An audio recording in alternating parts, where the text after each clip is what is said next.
Hello, my name is Mayani Idris, and I'm gonna be doing my self-awareness presentation. So I call myself the observant entrepreneur because I'm really observant. When I meet somebody, I don't really speak a lot because I try to get to know them by the way they talk or the way they present themselves, things like that. And entrepreneur because I always try to find ways to make money.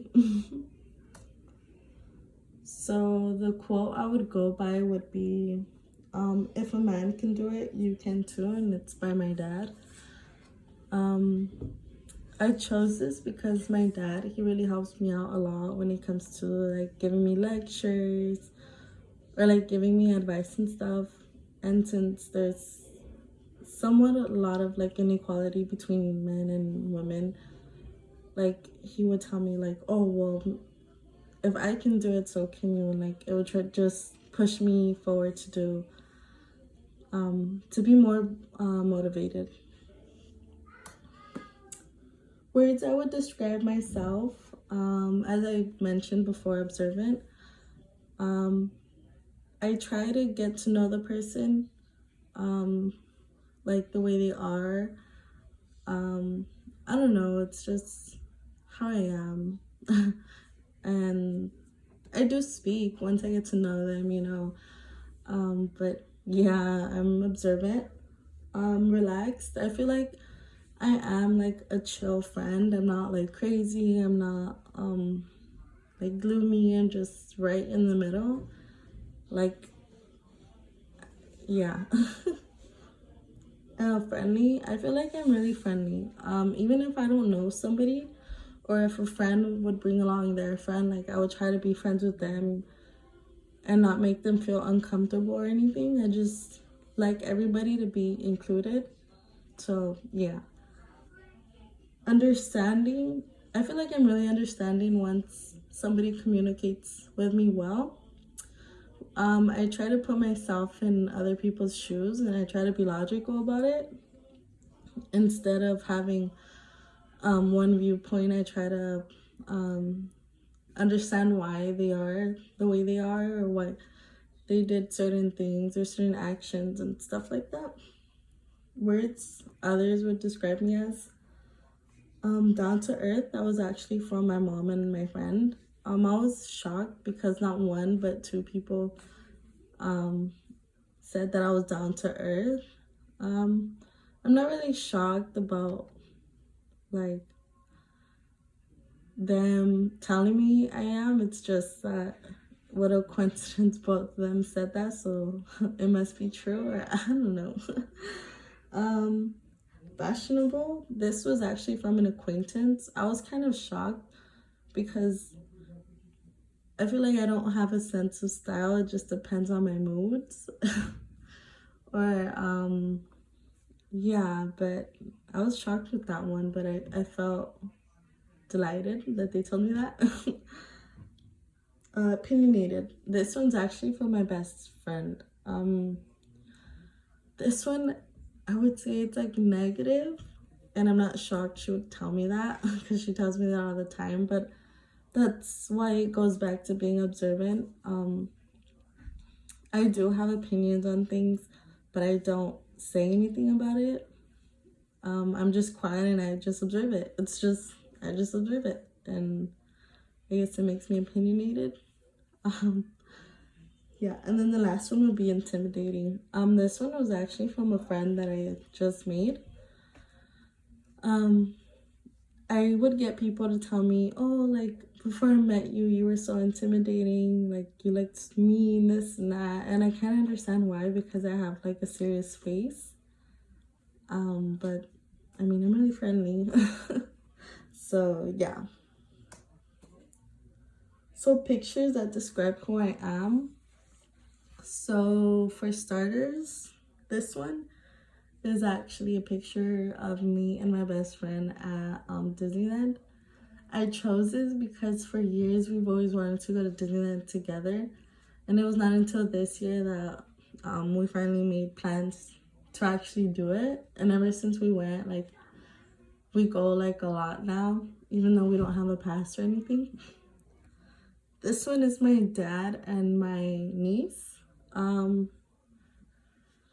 They both, they're just, I don't know, I just love being with them because they make me laugh.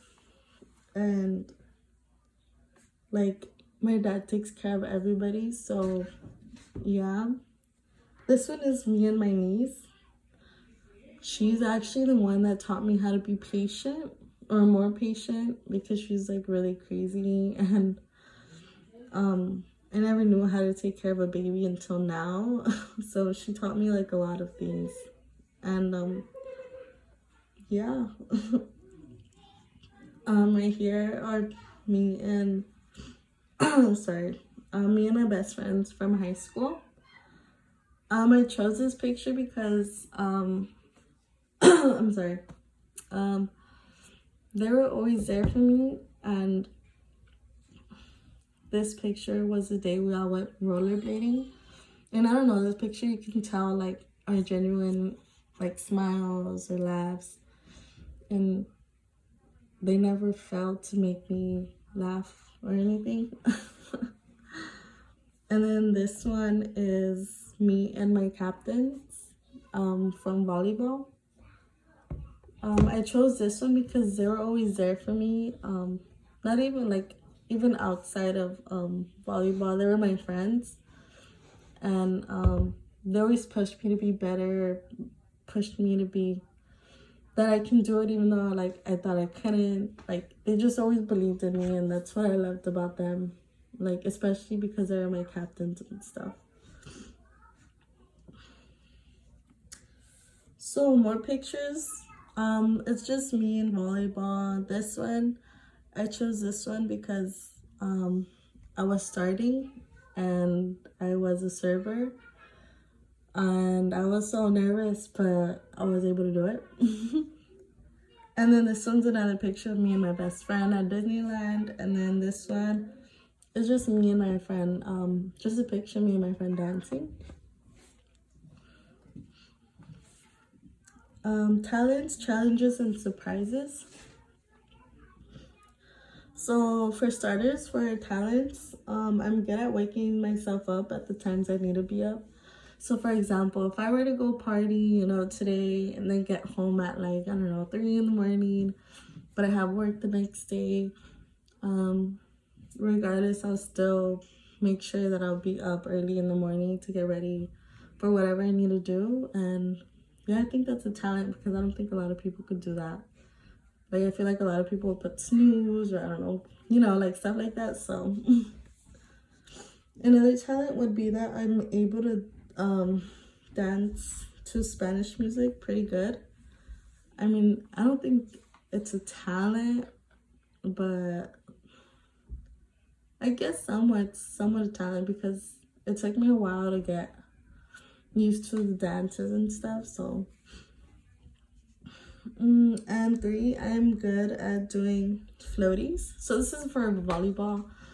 Floaties are actually kind of somewhat hard to do, and like, I feel like it's a talent because it's really hard, and it took me like a while for me to start learning how to do them. So yeah. Challenges that I've overcame, and that like I'm still trying to overcome, is getting a job. So that one I overcame, that challenge. And I remember I was so nervous, getting a job, because I don't know if they were gonna like me or if I was gonna get accepted. But after my first interview, I got it, so I felt like I was really lucky. 2, it's being able to communicate with the customers. I feel like it's hard for me, because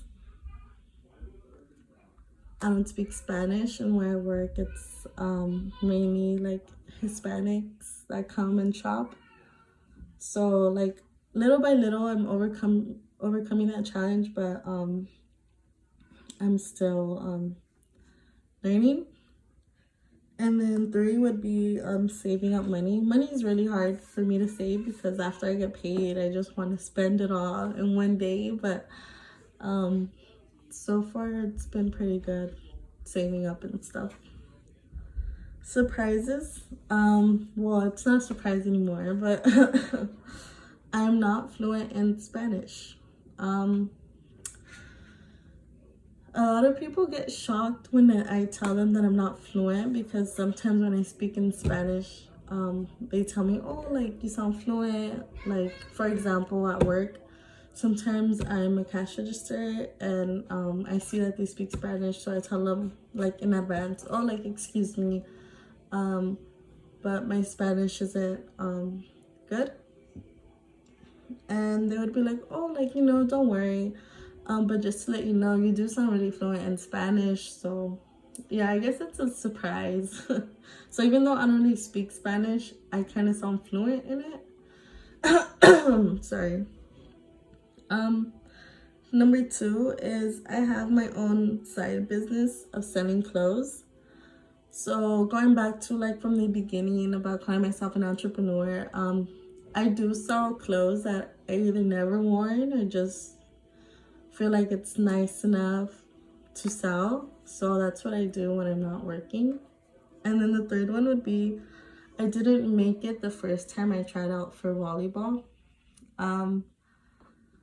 So I became a starter varsity in volleyball my senior year, but when I first tried out volleyball in, like, sophomore year, I didn't make it. So then I tried that whole year, and the next year, like, I tried practicing until, like, I got better, and now I became a starter in volleyball.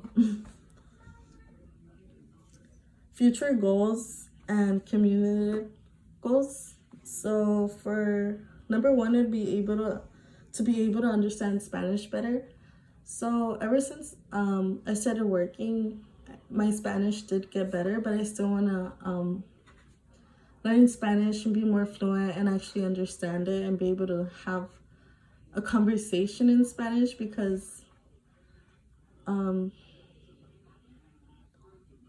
don't know, it's just fun, or like I feel not obligated, but sometimes I feel obligated to know how to speak Spanish, because I live in a community where it's mainly Spanish speaking community, and they always tell me that I should learn Spanish, this and that, but I want to learn Spanish for me, because I love the culture and I love the music and I love dancing. So yeah.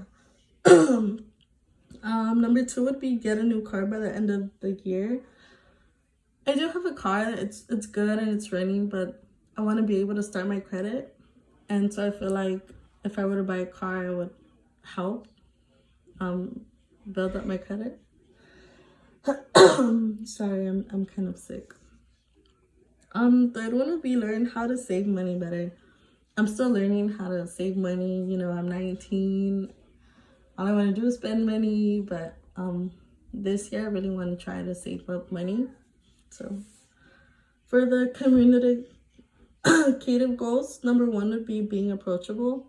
A lot of people tell me that that I'm not approachable, or that I have a mean face. So I kind of want to be able to express myself and go up to people instead of me looking like mean stuff. The third one would be being able to say no without offending anybody. I feel bad telling people no when they ask me for stuff and I don't want to do it, or stuff like that. So I want to find ways to say no without sounding rude or offensive or anything. And then the last one would be talk more without being so observant. So as I said, like, I don't speak a lot when I first meet somebody because I'm really observant, but I feel like I should be speaking more so they can get to know me better and I can get to know them better. And yeah, that is all. Thank you for watching and listening.